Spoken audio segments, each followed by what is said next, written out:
7. We're moving along. Our final interview of the day is with Nadene Grabham. She's the Operations Director at Door of Hope. Now, a little while ago, we did speak about Door of Hope and the government's stance on these baby drop-off centers. Today, we're going to focus on governments. We're hoping they have been not only the operational director, Door of Hope, has petitioned government regarding the closure of these centers. I think there are many other organizations around the country who believe that there's a need for such centers to remain open and to provide a haven, a much needed haven for abandoned babies. So let's talk with Nadene Grabham. A very good afternoon to you, Nadene. Welcome to the program. Thank you so much for having me. Okay, so Door of Hope, we have had a discussion in the past. We do know that you are a safe haven for abandoned babies, and this has been long running. Very briefly, for listeners and viewers that didn't catch our initial interview, can you explain how your organization operates and why this work is so critical? So Door of Hope has been operating in Johannesburg for near on 26 years now. We are the organization that installed the first modern day baby saver in the whole world, and this concept is now used in many countries. We have currently we have 2 children's homes running in Johannesburg, and we basically offer a safe option to unsafe abandonment through our baby saver. But we also receive babies from hospitals, police, and child protection organizations. And sadly, if baby savers had to close down, I think we might see an increase in unsafe abandonments in Johannesburg and across the country. So we basically offering a safe option. So I understand that this new bill proposes stricter regulations that could make baby drop-off centers illegal. What specific clauses or conditions are most concerning for your organization, Door of Hope? Yes, Social Development has proposed an amendment to the current Children's Act, and they proposed that under the definition of abandonment, it should include the use of a baby saver or baby box, should be seen as abandonment, which is then a criminal offense. So you're basically criminalizing compassion. And if this proposed amendment does go through, you are basically removing a safe option for parents who are in crisis. And instead of protecting babies, it could push parents back to unsafe situations. And how often do we read of babies that have been found more often than not dead, abandoned in unsafe places? And if we cannot fix the social issues we face in South Africa, we will just see these numbers increasing. So what you're saying is that it's going to create a very dramatic and a very drastic option for parents who want to or are in such a hopeless situation that they find they need to abandon their babies. So if centers like yours were forced to close down, do you believe there are other safe alternatives, if any, that would exist for desperate parents and vulnerable infants? See, the thing is that those options do exist. People, as government is saying, or social development is saying, that these mommies need to speak to social workers. They can speak to the nurses in a hospital. They can speak to the police. But we often hear from these mommies that those are the routes they follow, but then they get judged or they get told to go home and be parents. So they're not actually getting the help that these departments are, these options that they are giving. So that's why we're saying is take away this very last option, and then you're really abandoning the whole system. How is your organization and other organizations like Door of Hope engaging with government or policymakers to advocate for a more compassionate and realistic approach? So we did, through Door of Hope and Baby Saver South Africa, we actually handed over a memorandum to the presidency in late October. And they basically, their response was to refer us straight back to the Department of Social Development, who are the very same people who want to criminalize safe relinquishment through baby savers. So the matter is at court. We've got high court dates in May next year for the constitutional application. And Door of Hope is still under a court order that deems us as registered, and we can continue operating our baby saver. But there's also been a safe relinquishment bill that has been issued via the Democratic Alliance, which then is completely the opposite of social development's proposed amendments. This bill is to legalize safe relinquishment through baby savers. So we are hoping that either way it will have a positive outcome, because no baby should die from unsafe abandonment because we are not offering enough safe options.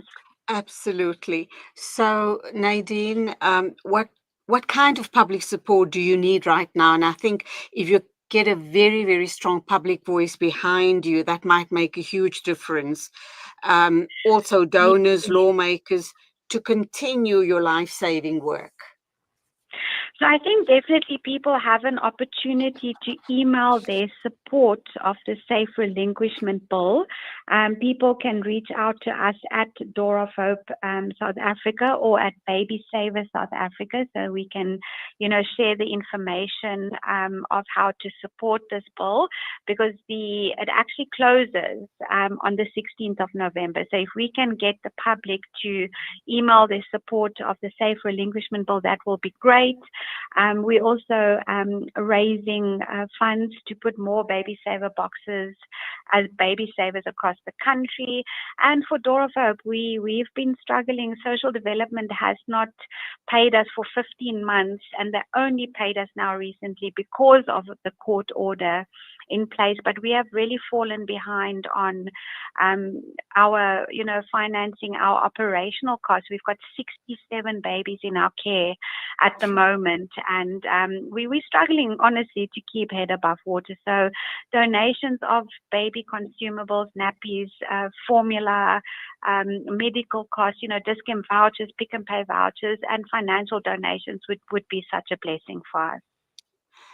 In wrapping up then, Nadine, let me ask you this very important question. You're sitting with 67 babies at the moment. Are you Yeah. legally allowed to also try and get the babies adopted or placed in foster care? How does your process work? Once a baby's been abandoned at Door of Hope, how Mm. long do you keep Yeah. them at Door of Hope, and what's the next step for them?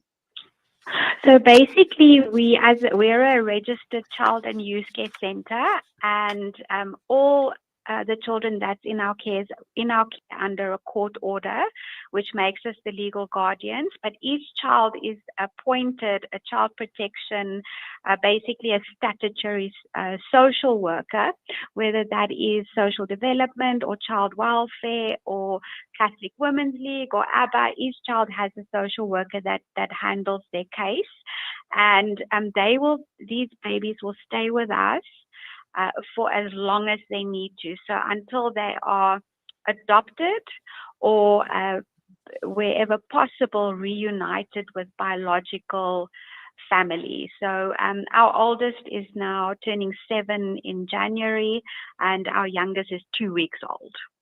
So your oldest, who's turning 7, Yes. has been with you, I should imagine, from infancy. From I think 8 months old. It was he was brought to us by the Hillbrow police, and he was abandoned, approximately 8 months old. He has been with us since then, and he is adoptable. The chances that he will be adopted is quite difficult because he's severe special needs.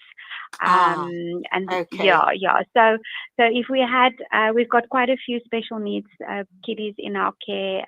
They were either placed in our baby saver or found abandoned somewhere. So we acknowledge that these kiddies will stay with us most probably for a very, very, very long time, and we are very happy to have them as part of our family. Nadine, and that's the sad reality, is it not? Because you've just highlighted something really important now, and that is special needs babies do get abandoned. It might be because the mothers are too young, and it's Yeah. a mammoth task for them because they just don't know how to go forward in raising this child with special Mm. needs. It could be a situation of finances. It could be a Yes. situation of where the father of the child gives the mother an ultimatum: get rid of that child. We're never going to cope, or this marriage or this relationship breaks up. So, those are some of the scenarios I guess we're sitting with. And also, then, Door of Hope then needs that much more support because you are sitting with Mm. special needs children. Yes. So, how come government's eyes are closed to this, and the rest of the community, of course? Yeah. Yeah. It is. It's actually sometimes it's really difficult for us to stay positive and focused because we are caring for these abandoned babies, but sometimes it feels like society has abandoned us, government has Mm, abandoned us because how can they not share in our empathy and compassion? These children didn't ask to be here. They didn't ask to be brought into this world, whether they are able-bodied or disabled. So let us be their voices. And if you are not able as a community member to give time to come lend a helping hand. Um, Help us to help these children. I mean, people think, oh, but I've only got 10 Rand. Well, you know what? 10 Rand buys a bottle of purity. That's lunch for a child for one day, or buys a few apples, and mm. every cent helps. It really, really does. Just as a matter of interest, Nadine, how long have you been involved with Door of Hope, and what's brought you to this organization to serve, Yeah. to truly serve and pay it forward?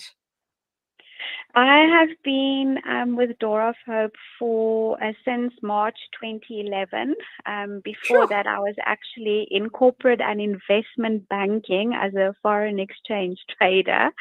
So it was quite a big career move. But I just happened to hear about a home for abandoned babies, and at the time, I didn't even know that was actually something that existed. And it really, got really deep into my heart that here are little babies whose parents weren't able to care for them, and all they really want is a warm bed, a full tummy, and lots of love. And it took me about 18 months to resign from my position at in corporate banking, but I've never regretted that decision for one day.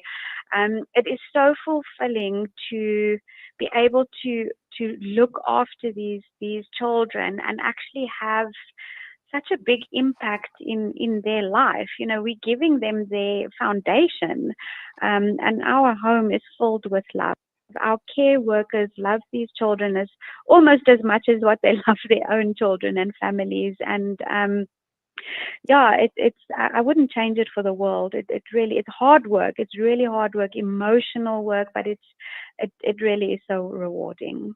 Absolutely. And that's what I was going to ask you next regarding the emotional drain. And I guess you too, and everyone working at Door of Hope and other such organizations, need to have time out and need to have, I suppose, someone to bounce off, or almost like supervision or counseling as well, just to keep you strong, because you can also get very vested in a particular child or particular children.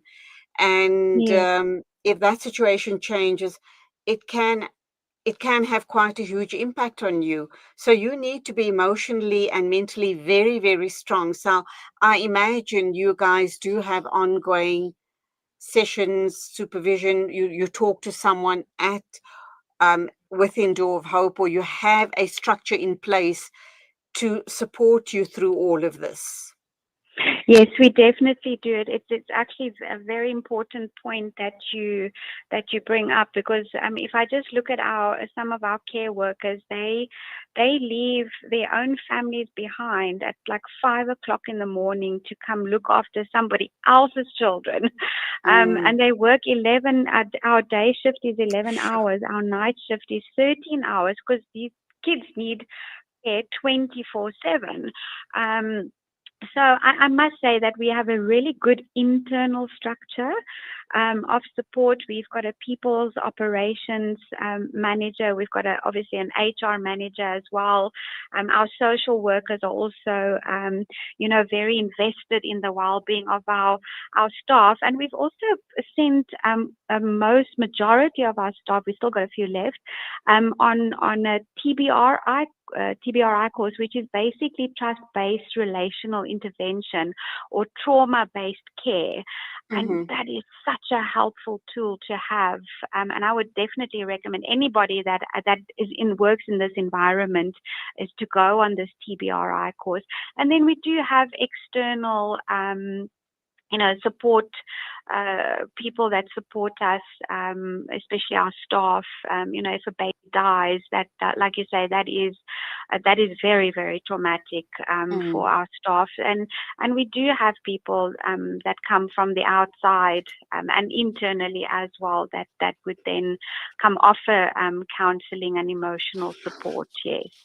Wow, so pleased to hear all of that. And I salute you and everyone at Door of Hope for the amazing work that you're involved in, that you open up not only your doors, but your hearts and your very soul to these innocent little victims, and Yeah. giving them a safe space, giving them love, giving them empathy, and making them feel that they're not trash, that they mean Yes. something to somebody. So God bless each and every one of you. Oh, Nadine thank Grabham, I you. think I think you're an Thank angel, and you. so all of the people that work there. So Oh, really thank keep it you. up. I'm God with bless. Oh, thank Yeah. you.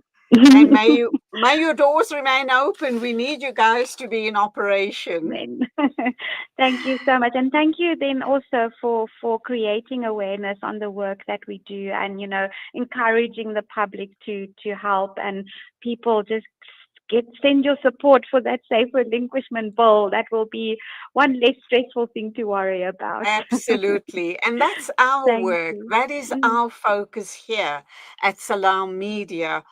Our Yes. core, focus is Call to humanitarian action. Yes. journalism, and that's what we do. And that's what we Thank keep you. on doing, and we keep making voices heard. So wonderful talking with you Excellent. again. God Thank bless. you. Be safe, and till the next Okay. time, And keep God bless you smiling. too. Thank you so much. Thank Okay. you. Keep Go well. well. Okay. You too. Bye. It is exactly 12:57. That means we need to wrap up. And gosh, all of these stories that we share with you guys on the mid-morning show, and on all of our shows, as a matter of fact, really comes to you with such a lot of commitment on our part, deep meaning, support. It's what we do, it's what we're meant to do. It's truly the core of our work here at Salam Media. And we will continue, sharing your stories, raising voices, your voices, and making sure that each and every one of you are heard. And may we here at Salam Media also continue doing this work, because we do know it's the upliftment of mankind, and humanity at large. And on that note, then, thank you for watching and listening. From me, Julie Ali, till next week, Monday morning at 8 o'clock, as always. Take it easy on the roads. They are wet, they are slippery, but you stay safe. It is Assalamu alaikum and Khuda Hafiz.